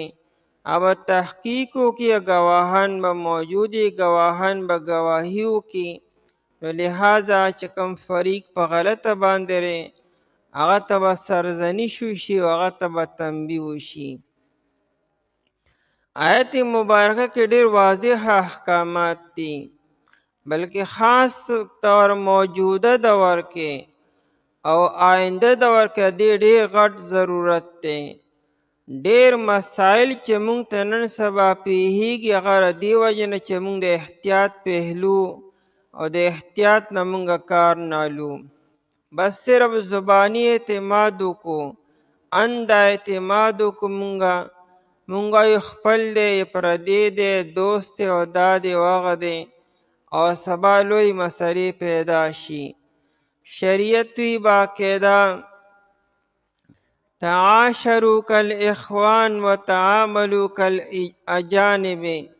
نبی علیہ الصلوۃ والسلام فرمائی خپلو کې اوسیږئ یو بل سره درونو په شانتې، چشم پوشي کوئ خیر دی، لیکن چې معاملات کوئ او خاص طور مالی معاملات کوئ نو بالکل د پردو په شانتې، گویا کې یو بل پیژنئ نه. د روپۍ حساب کوئ، د پای حساب کوئ. دا نه چې په خوله عزیز خبر نه را او پړه کې 100 ګیلي وي چې ګوره ما سره زیاتې وکړو، ما سره دا وکړو، نو په خوله سره وایي چې هېڅ خبر نه را. هغه دړه خبره پاکه وکړه. ټیک ته وقتي طور به دا خبره ترخه به وي، لیکن خبره به صفا وشي. ملا ستاره پربم مال حلال شي، دغه لپاره به هم حلال شي. که پړه کې وی چې حرام دی بخه مې ورته نه، او په خوله زه خیر دی، نو د هغه دپاره دا مال حلال نشو، ځکه بطیب نفس نشو. نو ښه خبره ده چې انسان د خړه خبره واضحه وکړي. کیدای شي ته په غلطه، کیدای شي هغه په غلطه باندې وي. تحقیق به د یو خبرې وشي چې کومه خبره شریعت ته راله بس اسانه شو او عمل کول پې آسان شو. او چې څنګه مونږ د شریعت نه لرې کیږو او په خپلې مسلې حل کو، نو ګرانیږي به مونږ ته. که مونږ په خپله مدعیم شو، په خپله مدعا علیهم شو، خپله قاضیم شو، خپله ګواهانو شو او په خپله فیصله وکړو، نو هر څه به غلطي بیا. او کنه مونږ دا مسله شریعت ته وړاندې کو، یو مستند او ماهره مفتی ته مونږ کینو او خپله مسله غلط بیاني نه کو، صحیح طریقې سره واضحه کو.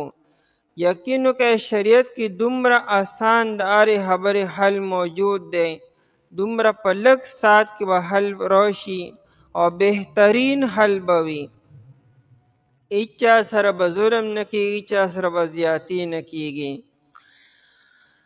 آیت مبارکه کې اصل کې د بیع سلم ذکر دی. بیع سلم دی ته وی چې دوه کسان خپلو کې دا معاهده وکړي چې تاله به زه پیسې اوس درکمه او ته به ماله سامان دومره موده پس راکې. لکه مثال غنم دی، جوار دی، ته دته چې دا 10,000 روپۍ اوس واخله او ماله به 3 میاشتې بعد او 4 میاشتې بعد او 6 میاشتې بعد دومره غنم به راکې. نو دې وخت کې مبیعه چې ده، چې کم سامان دی هغه په موقع باندې موجود نه دی او پیسې تا ایډوانس کې ورکړي، نو دا مدینی منورې والا به دا کار وکړو. بخاری کې روایت دی نبی علیه الصلاة والسلام چې کله تشریف وروړو نو د مدینی خلکو به دا معاملات کولو، یو بل باندې به کجوري خرڅ کړي، حالانکې کجوري په موقع به موجود نه وي.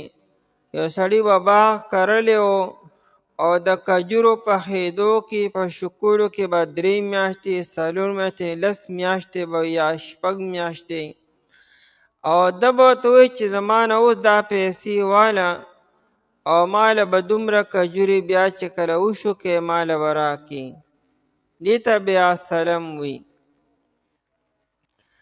شریعت کې اصل مسله داره چې پیسې قرض کیدی شي ودار کیدی شي، لیکن چې کم سامان او کم مبیعه دا به ودار نی، دا به نقد وي. چې کم سامان ته اخلي یا خرڅې دا به نقد وي. پیسې خیر دی په نیټه باندې کیدی شي میاشت پس او کال پسو، لیکن دا یو عقد دی بیع سلم ورته وي. دا د خلاف قیاس یعنی عقل وي چې دا جایز نشي، ځکه مقصود په بیع کې په سوداګرۍ کې دا سامان او مبیعه وي، نو چې هغه په موقع باندې موجود نه ده نو ته څه خرڅې او څه اخلې. لیکن د ضرورت د وجې نه شریعت دا جایز کړې ده، خو د دې لپاره اصول مقرر کړي دي، یعنی څه شرایط یې ولې مقرر کړي چې هغه شرایط پکې موجود وي نو هله هغې به دا بیع صحیح وي، او که هغه شرایط پکې نه نو بیا بیع صحیح نه ده. ځکه نبی علیه الصلاة والسلام د دې نه منع کړې ده چې یو څیز د سره په موقع باندې موجود نه دی، ستا په قبضه او ملکیت کې نه دی، ته یې نشي خرڅولی. بېشکه تا اډر ورکړی دی او اډر را روان شویم دی، بلټي را روانه شویم دی، که ستا په قبضه او ستا ملکیت کې نه دی راغلی. مثال تر بار ملک نه یو څیز راغواړي او تا پیسې هم لیږلي، تا اخیستی هم دی، لیکن ستا ملکیت ته لا نه دی راغلی، نو ته یې مخکې نشي خرڅولی. د کراچۍ نه تا مال راوغوښت او ستا لا ملکیت ته نه دی راغلی، ستا په قبضه کې لا نه دی، نو ته یې مخکې نشي خرڅولی. ممکن ده چې 100 خدشات 100 مسایل لاره کې راشي، ممکن ده چا هلاک شي، ممکن ده چې ناقص وي او تا مخکې خرڅ کړی دی او هغه کیدی شي هغه بل چا باندې خرڅ کړی وي، او چې کله بیا سیز په موقع باندې راغی هغه ورایټۍ والا او هغه کوالټۍ والا نه و، نو جګړې به پیدا کیږي به. نو دې ته ویل کې بیع قبل القبض دې ته وایي چې یو څیز ستا په قبضه کې لا نه دی او ته یې خرڅې، نو شریعت دا جایز نه دی. هر هغه یې خرڅوه چې کله ستا ملکیت ته راشي، ستا په قبضه کې راشي. د جاهلیت یو بیعه وه حبل الحبله یو سړی به اوښه وه، نابوتی د دې اوښې چې کم حمل دی، د دې په خېټه چې کم بچی دی، چې کله دا بچی بیا پیدا شي او دا بیا لوی شي او بیا چې د دې دا چې حامله شي او بیا هغه بچی چې پیدا شي نو په دومره پیسو مې در باندې خرڅ کو. دې ته حبل الحبله وي. وی د دې اوښې چې کم حمل دی هغه پیدا شي او بیا هغه لوی شي او بیا د هغې حملیا مې در باندې په دومره پیسو خرڅ کو. نو نبی علیه الصلاة والسلام د دې نه منع وکړه. د دې څه ګارنټي را چې دا بچی به په ټیم پیدا کیږي او صحیح سالم به پیدا کیږي، او د دې څه ګارنټي را چې دا بیا لویږي مو او بیا به هغه هم داسې کیږي او بیا به د هغې پیدا کیږي به. نو نبی علیه الصلاة والسلام د دې نه منع وکړه چې دا هوایي بیعه ده، په مکه باندې څه موجود دي. دارنګې په هوا کې مارغان نشي خرڅولی. اوس په هوا کې مرغۍ الوزي، ته به دا مرغۍ در باندې خرڅوم تاوان دی، خو وایله زه په دومره پیسو ځان لې راټینګوه. څنګه به یې راټینګي هغه؟ یا په اوبو کې میان دي، هغه ستا په قبضه او ملکیت کې نري، لوی نیر دی یا تالاب دی یا بل شان خور دی او پای کې میان گئی، تو به دا میان په ستا شو په دومره پیسو نه راټینګوه. څنګه به راټینګي؟ ها تی په خپله راټینګ کا په جال باندې او په بله طریقې سره ستا ملکیت کې او قبضه کې رالو، بیا خرڅوه نو بیا ټیک ده. دا نن سبا د فورکس ډیر زیات معاملات په دې وجه ناجایز دي چې یو څیز په موقع باندې موجود نه دی، ستا په قبضه او ملکیت کې نه دی او تی مخکې خرڅی، نو صرف دا بیټ کوین کې هم د دې وجې نه هغه د حرمت وجه هم دکه ده چې یو څیز په موقع باندې شته نه، اصل کې ستا په قبضه او ملکیت کې دی نه او تی مخکې خرڅی، هغه بل یې مخکې خرڅي، حالانکې په موقع باندې څیز نشته دی، نو ته څه خرڅی؟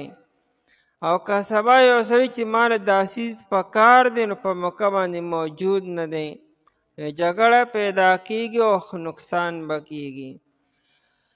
لیکن بیع سلم چې ده، بیع سلم شریعت جایز کړه چې ستا سامان په کار دی او په موقع باندې موجود نه دی او ته پیسې اډوانس کې ورکې، نو شریعت د دې لپاره شرطونه ولګول، هغه جایز کړه. لومړنی شرط دا دی چې دا پیسې به ته اډوانس کې هم نن ورکې به، چې کله تاسو کوم مجلس کې عقد کوئ بیع کوئ نو پیسې به دا سړی اډوانس کې ورکي به. اوس کدی چې پیسې به هم د اکا ټیم کې درکمه، چې کله ته ماته بیا سامان حواله کې نو دا بیا بیع سلم نشو، دا بیا وعده بیع شوه. دا د بیع یو وعده ده چې زه 6 میاشتې پس به ته ماله دومره غنم راکې، به تاله دومره پیسې درکمه، نو دا بیع دې وخت کې لغوه شوه، دا وعده ده. 6 میاشتې بعد بیا دواړه ګوري چې هغه ټیم سریټ یا هغه ریټ به وکړي. نن چې دی دا بیع کې دی او نن ریټ هم وکړي، خدای دې وکړي چې 6 میاشتې به غنم په 10,000 دي که په 2,000 دي، تاسو به نن عقد وکړئ چې وایي زما په 6,000 من شو د نن نه، سبا خدای دې وکړي چې هغه ټیم کې دا په 10,000 وي مني او یا په 2,000 او یا په 3,000، ایله به موږ اعتبار نی. نن به موږ بیع وکړو چې په 6,000 من زما شو او هغه مطابق پیسې به تا هغه له ورکړي. دویم شرط دا دی چې وزن به معلوم کړي چې څونه منه به راکړي. نن نه به دا حساب کتاب وي دومره منه غنم به ماله راکړي، او که د من نی د پیمانی په حساب سری لکه پخوا زمانه کې به خلکو په یو غوندې دوه غوندې ورکولو، دا پیمانه وه. یو خانک او یو ټیم و، دې ته پیمانه ویل کېږي. پخوا زمانه کې به خلکو غنم، جوار، اوربشې، دال او وریجې دا به خلکو تلل نه، دا به خلکو پیمانه کولو. سونا او چاندي به خلکو تلله، دا درهم او دینار به خلکو تللې، دا به خلکو شمیرلې نه. دا نن سبا خلک شماري ځکه پیسه کمزوري شوه او کمه شوه، نو ځکه په شمارلو باندې ورکېږي.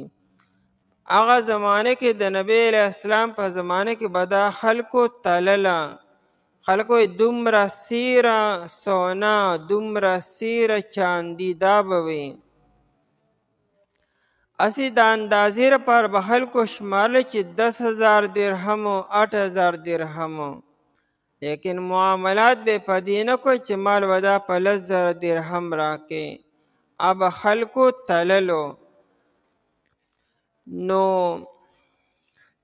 پیمانه به هم نن حساب شي چې وایي دومره پیمانه غنم به مال راکې. نو څلورم شرط دا دی چې د هغې نوعیت به معلوم کړي چې ته به ماله کم قسم غنم راکې، سپین به وي که سره به وي، واړه به وي که غټ به وي، کم یو تخم دی، د هغې نوعیت به بیان کړي چې دا صفت دی، دا نوعیت دی. دا به نن واضح شي. دا نه چې دی ورته وي ماله به غنم راکې او هغه له سبا نري یا سوري غنم ورکړي او یا تیر کلني، بیا به جګړه پیدا کېږي. نو چې نن خبره واضح شي چې ماله به دا قسم دې رنګ والا او دا پلانکي تخم به ماله راکې. بیا بل شرط دا دی چې دا ماله ته کولو راکې که په بوجو کې به راکې، څنګه به راکې، په کومه طریقې سره. نو د هغې به هم باقاعده وضاحت وکړي چې ماله په دې بوجو کې دا ویل به ماله بس 50 کیلو راکوه، نه به 40 کیلو نه به 60 کیلو، دې بیا نشم تللی، بس 50 کیلو بوجې به ماله جوړی به. دا بالکل کولی شي، نن دا شرط پوره کولی شي. او بل شرط به دا ولګی چې کم ځای کې به راکې، نو ځای به ورته وایي ماله به دې ځای کې حواله کړې ما ته، که کور کې به یې راته حواله کړې، که په ګودام کې، که به روډ د پاسه، دا به هم باقاعده ځای به توی کړي دننه.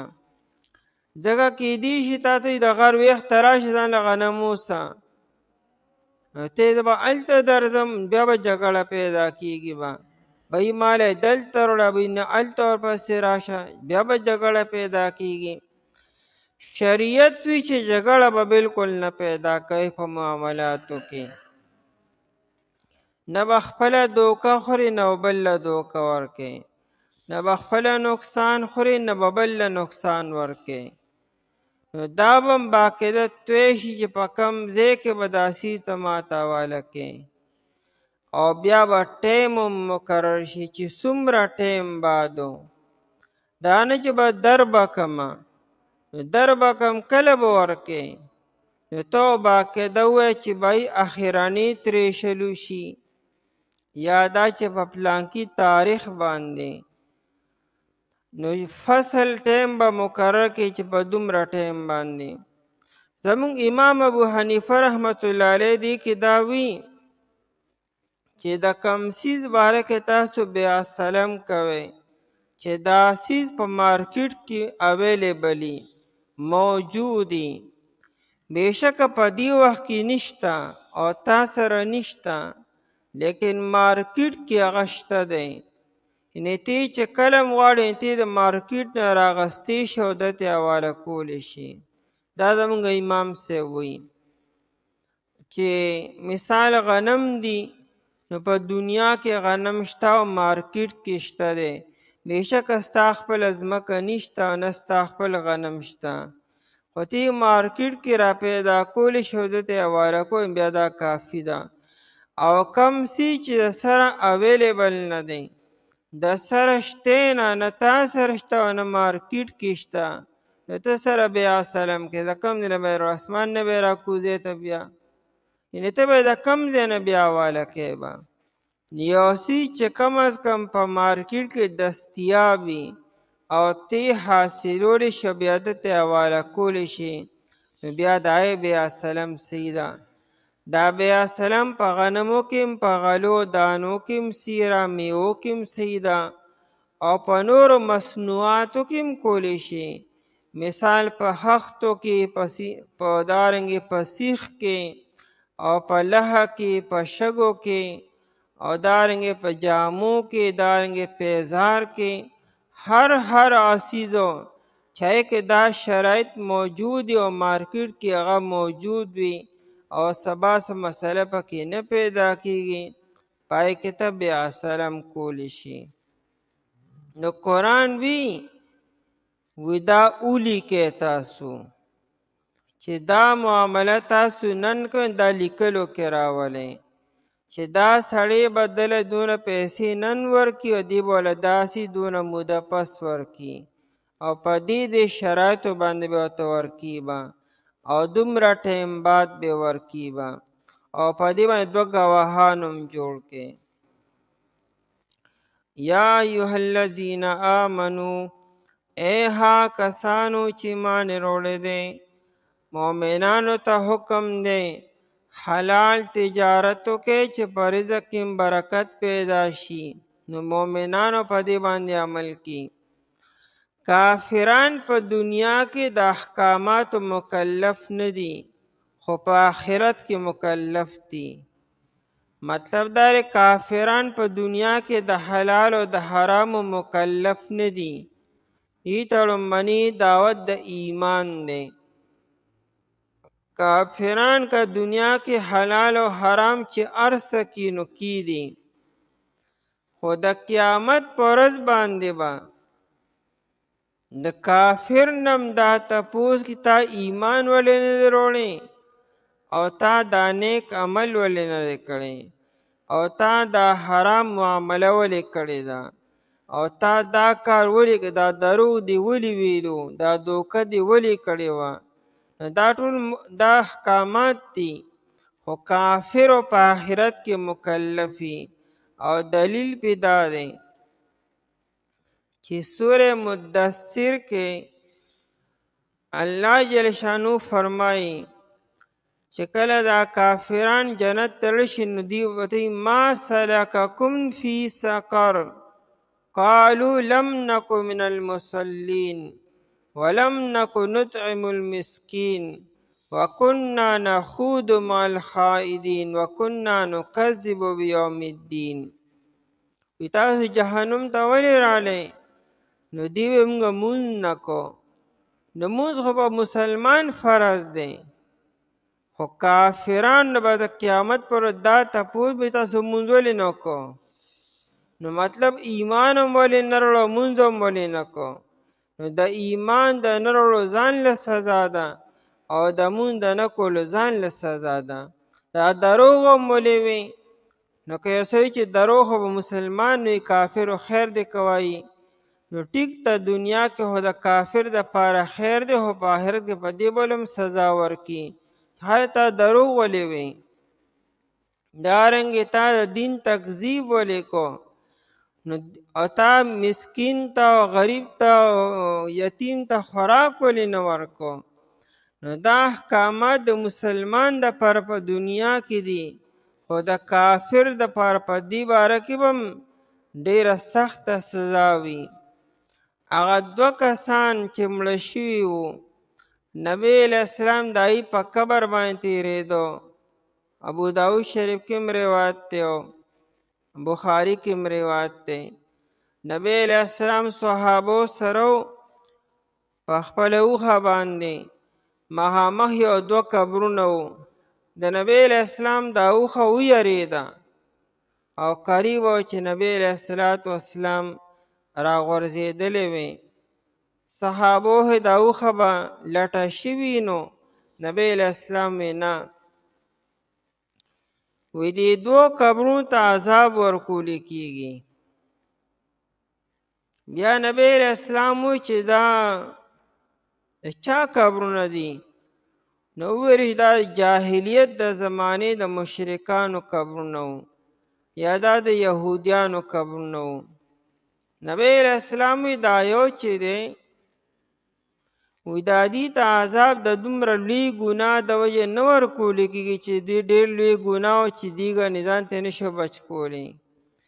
د یو تن به چغلي کوله او د بل تن به ځان د وړو بول نه ساتلو. څه مطلب واړه بول خو به انسان کې دا خو د انسان ضرورت دی، انسان خو دې نه خلاصېدی نه شي. نو اصل کې د انسان به ځان پاک نه ساتلو، لاس به ځان له ګنده کو، جامې به ځان له ګندې کولې، خپې به ځان له ګنده کولې او هغه به بیا صفا کولې نه.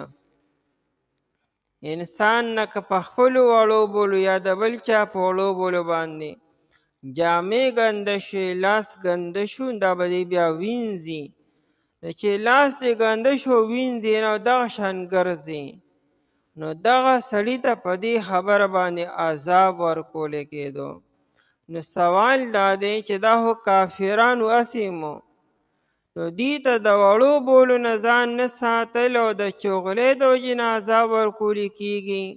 نو جواب هم دقه دی که نه، چې بېشکه کافران دي او مشرکان دي او یهود دي، د هغې سزا ځان له ده د ایمان د نه راوړو، او د دې سزا بیا ځان له ده چې تا ځان د وړو ولې نه ساتلو. نو دا پاک او پلیتي ده به مسلمان هم کې کافر به هم کې. چغلي حرامه د مسلمان دپاره مو د کافر دپاره مو. د دنیا کې و کافر خیر دی او د قیامت پر به کافر ته په دیم عذاب ورکولی کېږي به. نو مسله دا وه چې احکامات چې دي او فروع چې دي د دې کافر مکلف دی په آخرت کې او په دنیا کې مسلمان مکلف دی. د دې وجې نو یا ایها الذین آمنو، ای هغه کسانو چې ایمان یې راوړی دی، مؤمن ته د دې خبرو انتهایي ضرورت دی چې په دې احکاماتو باندې عمل وکړي او لهذا د هغه به معاملات صفا وي، رزق به حلال وي د ده مو او د هغه بلو مو. باقی خبرې به انشاءالله بیا سبا کې وکړو.